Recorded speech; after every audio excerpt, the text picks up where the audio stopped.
नमस्कार दोस्तों, मैं doctor Arvind Sharma, associate professor in physics, government Dungar college Bikaner, quantum mechanics की लेक्चर सीरीज में आपका स्वागत करता हूं।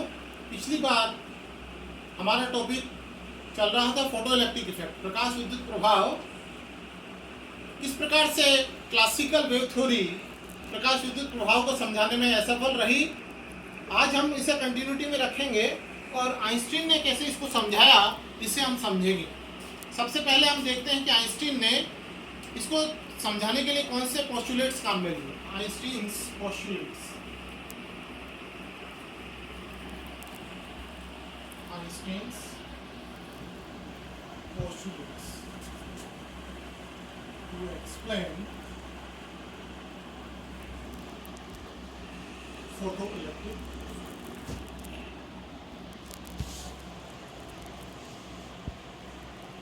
सबसे पहले आइंस्टीन ने माना कि जो लाइट या रेडिएशन या इलेक्ट्रोमैग्नेटिक रेडिएशन जो हम यूज ले रहे हैं वो वेव नेचर नहीं होकर पार्टिकल नेचर होता है। आपके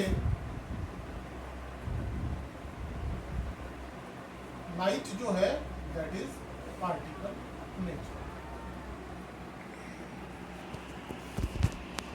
प्रत्येक जो रेडिएशन है, जो रेडिएशन, इलेक्ट्रोमैग्नेटिक रेडिएशन और लाइट, वो फोटोन से बनी हुई होती है। और फोटोन जो होता है वो सबसे मिनिमम एनर्जी का बंडल या पैकेट होता है। और एक फोटोन की एनर्जी E बराबर hν के बराबर। तीसरा, फोटोइलेक्ट्रिक इफेक्ट में फोटोन और इलेक्ट्रॉन की कॉलिजन होती है। ये collision 1-to-1 inelastic collision, inelastic.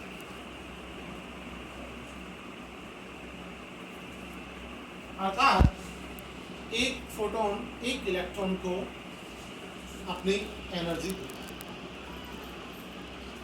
अब यहाँ फिर से मैं एक बार आपको बता दूं कि जो इलेक्ट्रॉन है यहाँ बाउंड इलेक्ट्रॉन होना जरूरी है।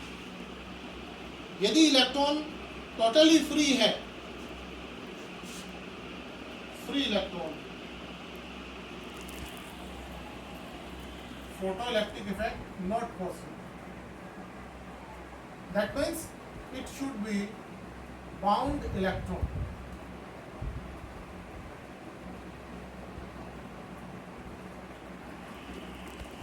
वो कितनी एनर्जी से बना हुआ, उसकी कितनी बाउंडिंग एनर्जी है, इससे कोई फर्क नहीं पड़ेगा, but it should be bound electron.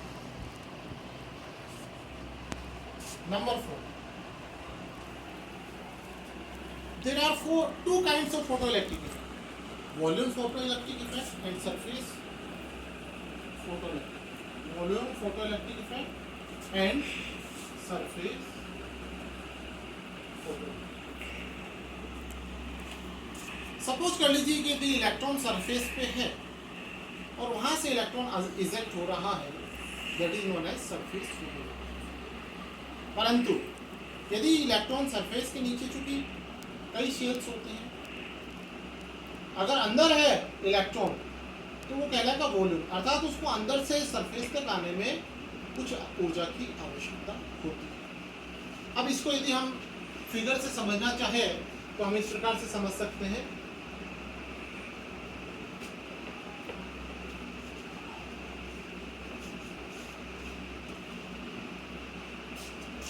यदि हम इसे देखें और यहाँ ये माने कि E बराबर 0, ये आपके सरफेस है, सरफेस, और यदि इलेक्ट्रॉन यहाँ कहीं है अंदर, और अब आपके पास में जो इंसिडेंट लाइट है उसकी एनर्जी अगर hν है, इंसिडेंट एनर्जी जो आपकी है वो कितनी है, hν। ये इंसिडेंट एनर्जी किन किन पार्टों में डिवाइड होती है। सपोज कर लीजिए कि यहाँ इसको सरफेस तक आने में कुछ ऊर्जा की आवश्यकता होगी, और ये ऊर्जा सपोज कर लीजिए आपके पास में Q, और सरफेस से इलेक्ट्रॉन को फ्री होने में जो ऊर्जा की आवश्यकता होती है वो वर्क फंक्शन कहलाता है। आगे हम देखेंगे phi equal to H nu zero जो है वर्क फंक्शन होता है किसी भी मेटल का, और रिमेनिंग जो एनर्जी है वो एनर्जी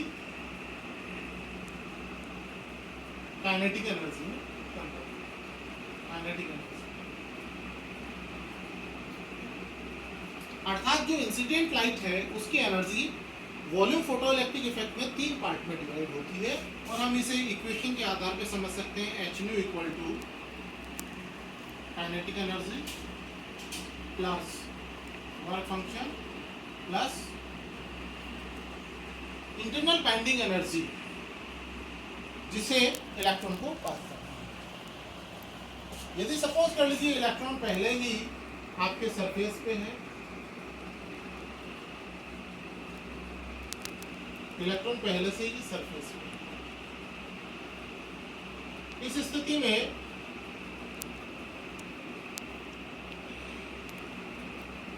जो इंसिडेंट एनर्जी है वो काइनेटिक एनर्जी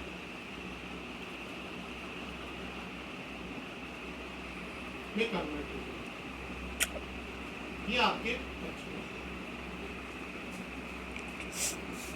यहाँ ये जो काइनेटिक एनर्जी होगी इसे हम मैक्सिमम काइनेटिक एनर्जी ले सकते हैं, क्योंकि इलेक्ट्रॉन को इंटरनल बाइंडिंग एनर्जी से क्रॉस नहीं है। यहाँ पर ऊर्जा जो है काइनेटिक एनर्जी मैक्सिमम फाइव,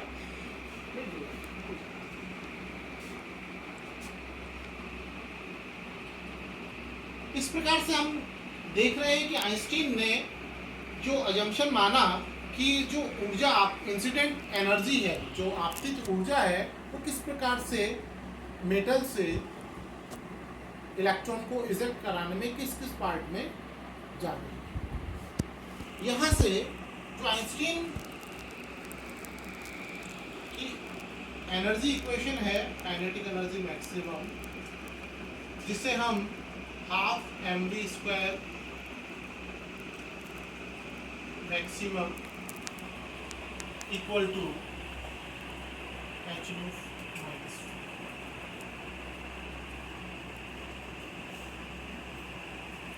इस प्रकार से ये जो इक्वेशन है ये आइंस्टीन इक्वेशन कहलाती है। क्या कहलाती है equation? This equation is known as Einstein.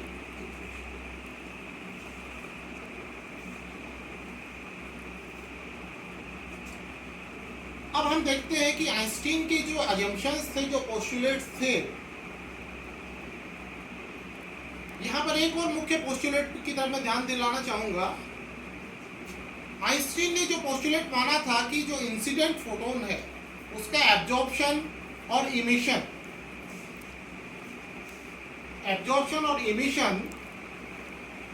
Particle form में होते हैं।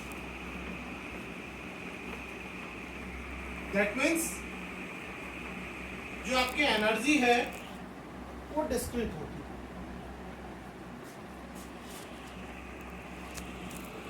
Absorption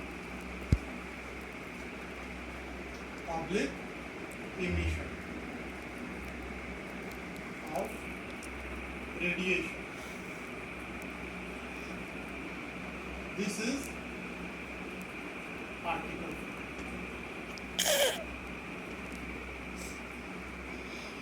That means this is discrete.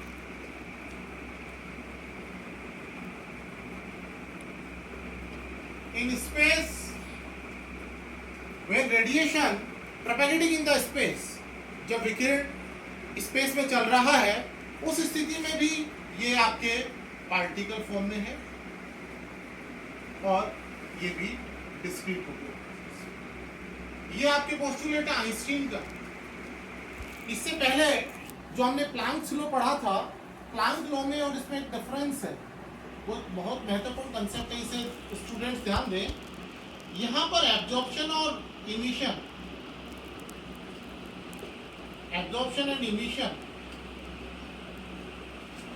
ये पार्टिकल फॉर्म में है,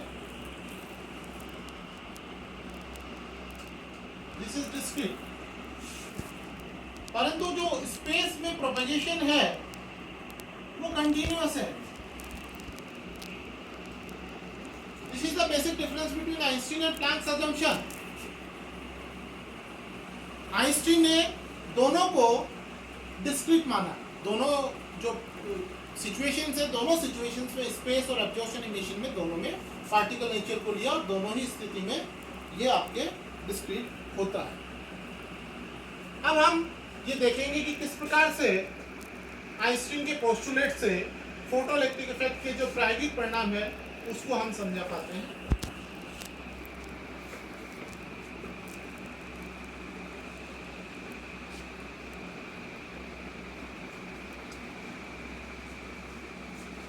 Explanation of Einstein's explanation of photoelectric। यदि हम प्रायोगिक परिणामों को थोड़ा रिवाइज करें, मेमोरी पे थोड़ा जोर डालें, तो हमने क्या देखा था कि जो आपके इंसिडेंट रेडिएशन है उससे जो फोटो इलेक्ट्रिक करंट मिल रही है, this is proportional to intensity if nu is constant.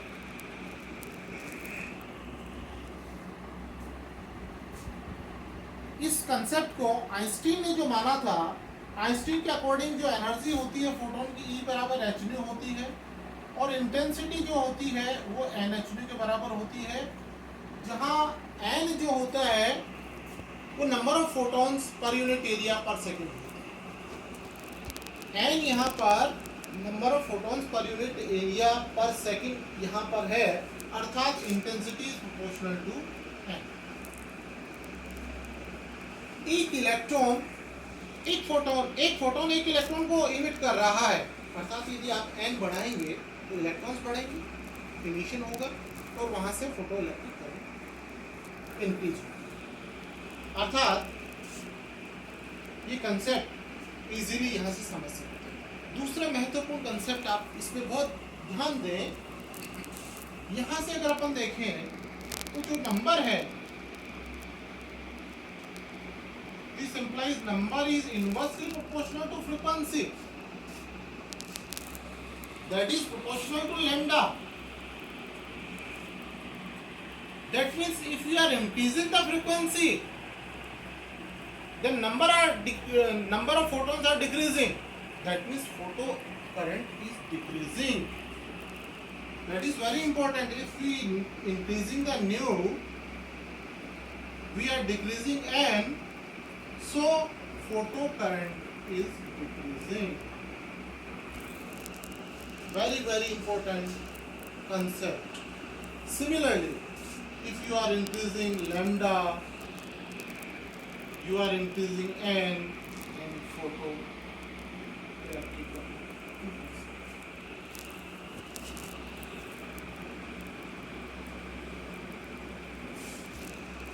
Competitive exam के लिए बहुत ही महत्वपूर्ण प्रश्न है ये वाला। Number 3, threshold frequency. Threshold frequency के अकॉर्डिंग अगर अपन देखें तो हमारे पास में इक्वेशन थी K maximum equal to h nu minus 5। Suppose करिए K मैक्सिमम 0 हो गया और वो फ्रीक्वेंसी न्यू 0 है, this implies 5 equal to h nu 0। अर्थात न्यू 0 वो फ्रीक्वेंसी है जहां पर मैक्सिमम काइनेटिक एनर्जी 0 हो जाती है, अर्थात आपके पास में जो इंसिडेंट रेडिएशन है, आपकी जो विकिरण है, ऊर्जा है, वो इलेक्ट्रॉन को सरफेस पे लाके छोड़ देती है। परंतु हमें पता है कि मैक्सिमम निगेटिव नहीं हो सकता। निगेटिव होने का मतलब जो आपके पास में सरफेस पे जो इलेक्ट्रॉन है वो सरफेस से बाहर नहीं निकल पाएगा। अर्थात यहाँ हम ये देख सकते हैं कि आपके पास में जो फ्रिक्वेंसी है, यहाँ यदि हम ये देखें तो K maximum equal to H nu minus H nu zero, H nu minus H nu zero. इसको मैं यहाँ लिख रहा हूँ K maximum equal to H nu minus H nu zero equal to H nu minus nu zero. If nu is less than nu zero, in that case k maximum equal to negative, that means less than 0, that is impossible। अर्थात ये एक ऐसी frequency है, this is known as threshold frequency, दहली आवृत्ति, जिससे कम आवृत्ति पर इलेक्ट्रॉन का इजेक्शन पॉसिबल नहीं है।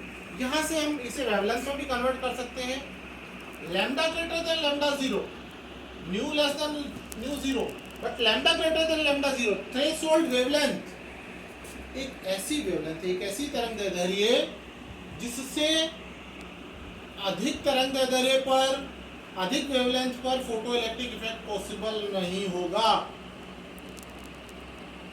तो आइंस्टीन थ्रेशोल्ड फ्रीक्वेंसी के कंसेप्ट को समझाने में भी काम है।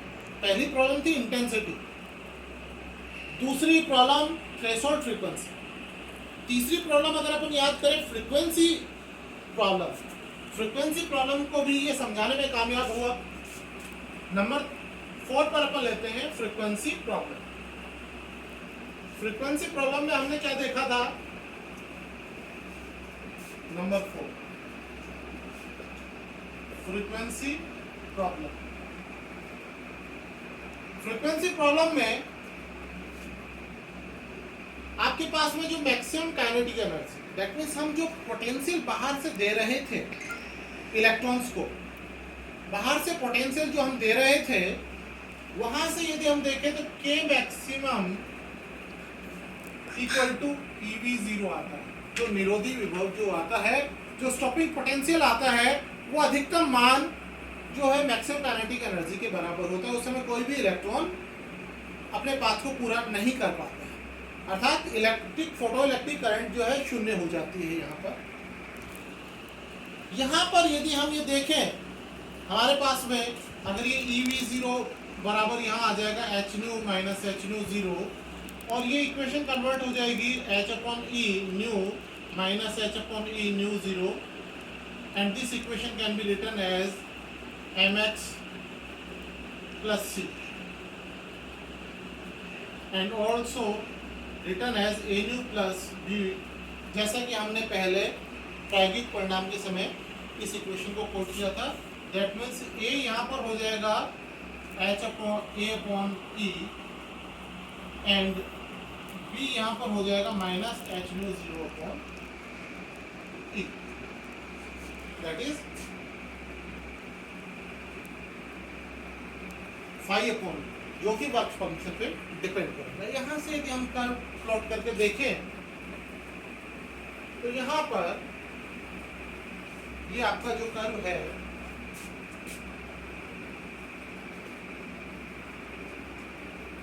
के मैक्सिमम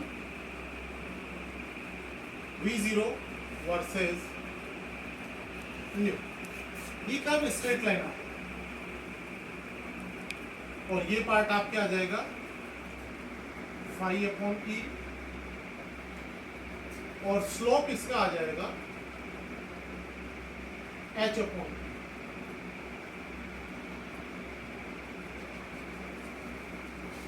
यहां से हम देख सकते हैं कि आपका जो वर्क फंक्शन है वो किस पे डिपेंड करता है? मेटल पे डिपेंड करता है। अगर हम मेटल बदल देंगे तो यहाँ वर्क फंक्शन बदल जाएगा, और ये आपके यहाँ पर जो कट ऑफ पॉइंट आ रहा है इसकी पोजीशन बदल जाएगी। ये डिपेंड करता है कि आपके जो आपने जो मेटल ले रखा है वो कौन सा ले रखा है। सबसे कम जो आपके पास में स्टॉपिंग पोटेंशियल होता है, जो सबसे कम होता है, वो होता है सीजियम के। इस प्रकार से जो दूसरे मटेरियल्स आएंगे, जैसे आपके पोटेशियम आ गया या टंगस्टन आ गया, इस प्रकार से डिफरेंट मटेरियल्स के आधार पर रिजल्ट्स प्लैंक ने निकाले थे।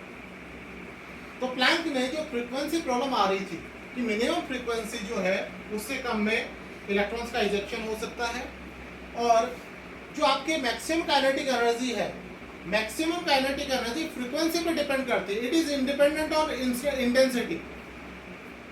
अधिकतम गतिज ऊर्जा आवृत्ति के साथ में बदल रही है और आवृत्ति के साथ में लीनियरली बदलती है, not proportional, it is linearly बदल रही है। और यहाँ ये जो प्रायोगिक परिणाम, ये जो थ्योरेटिकल अजम्पशन जो प्लैंक ने दिया था, इसका मिलिकन ने प्रायोगिक रूप से इसे सिद्ध किया। प्रयोग जब किया मिलिकन ने, उसने यहाँ φ/e और h/e इनका कैलकुलेशन करके मिलिकन ने h प्लैंक कांस्टेंट का मान निकाला, और उसका मान जो प्लैंक ने निकाला था उसके लगभग बराबर आया।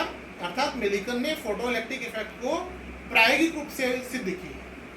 और ये एक ऐसा एकमात्र प्रयोग है जिसको थ्योरेटिकली समझाने में आपके आइंस्टीन को नोबेल प्राइज मिला, और इसे एक्सपेरिमेंटली प्रूव करने में मिलिकन को नोबेल प्राइज मिला। यहाँ हम एक महत्वपूर्ण चीज भी देख सकते हैं जो कॉम्पिटिटिव एग्जाम में आपके काम आएगी। सपोज कर लीजिए कि जो इंसिडेंट फ्रीक्वेंसी है उसे आपने n गुना कर दिया। आपके पास में k मैक्सिमम इक्वल टू आता है h न्यू माइनस। सपोज कर लीजिए आपतित जो फ्रीक्वेंसी, इंसिडेंट फ्रीक्वेंसी है, उसको आपने कितना कर दिया, n टाइम्स। तो ये आपकी इक्वेशन बन गई। इस इक्वेशन को यदि अपन देखें,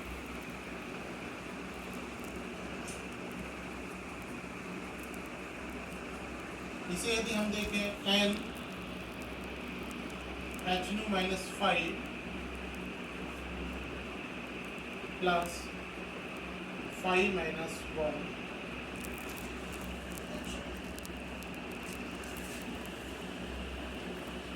इसमें हम देख सकते हैं n h nu minus 5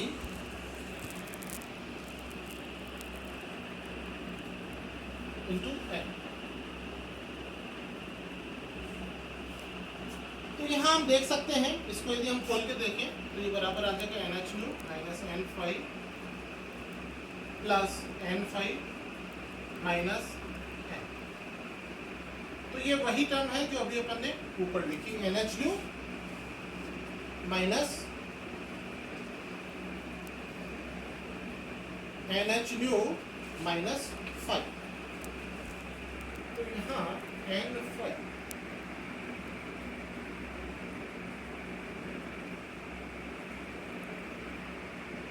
N5 को जोड़ा और घटाया गया है, तो यहाँ 5 आना, यहाँ आएगा 5, अर्थात ये आएगा 5 माइनस 1। ठीक है,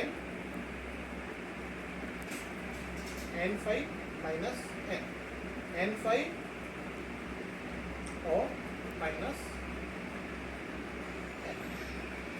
तो यहाँ पर ये टर्म, एक्स्ट्रा टर्म अपने ली है, इसमें से NH न्यू ये वाला टर्म है, माइनस 5 ये टर्म है, N5 को हमने जोड़ा और घटाया है। तो इसको अगर N5 को अपन जोड़ते और घटाते हैं तो यहाँ अपन ये देख सकते हैं, ये टर्म इस प्रकार से आ जाएगी। हमने N5 को ऐड किया, सब्ट्रैक्ट किया है, तो इसे हम इस प्रकार से लिख सकते हैं NH new minus 5 plus 5N minus, ये टर्म आती है। इसे हम देखें तो ये टर्म आती है K maximum plus 5N minus 1। That means आपके पास में K maximum and K maximum N times. That means K maximum जो है वो greater than N K maximum है। दैट मीन्स अगर हम फ्रीक्वेंसी को न्यू टाइम्स इंक्रीज कर रहे हैं, N टाइम्स इंक्रीज कर रहे हैं, तो वो N गुना नहीं बढ़कर उसमें कुछ पोर्शन ऐड होता है। That means it is linearly dependent, not proportional। तो ये न्यूमेरिकल में आपके काम आ सकते हैं। तो इस प्रकार से हमने क्या देखा कि आइंस्टीन, एक और कंसेप्ट रहेगा टाइम लैग का। लास्ट कंसेप्ट बचता है टाइम लैग का। तो यहाँ आइंस्टीन ने समझाया कि जैसे आपतित फोटोन जो है, आपतित फोटोन ऊर्जा के बंडल के फॉर्म में है। Time lag, energy is localized, photon की एनर्जी लोकलाइज्ड होती है, बंडल के फॉर्म में एनर्जी होती है। तो जैसे ही फोटोन इंसिडेंट होता है वो इलेक्ट्रॉन को इमीडिएटली अपनी ऊर्जा को ट्रांसफर कर देता है और उसको समय नहीं लगता है। तो जो टाइम लैग वाला 3 × 10⁻⁹ सेकेंड वाला कंसेप्ट था उसको भी आइंस्टीन के कंसेप्ट से समझाया जा सकता है। आइंस्टीन के अनुसार उसमें कोई टाइम लैग नहीं रहेगा। इस प्रकार से आइंस्टीन ने अपने पोस्टुलेट्स के आधार पे जो प्रायोगिक परिणाम थे फोटोइलेक्ट्रिक इफेक्ट को, उनको संपूर्ण तरीके से समझाने में वो कामयाब रहा। धन्यवाद दोस्तों, आगे हम इसी सीरीज में फिर मिलेंगे। धन्यवाद।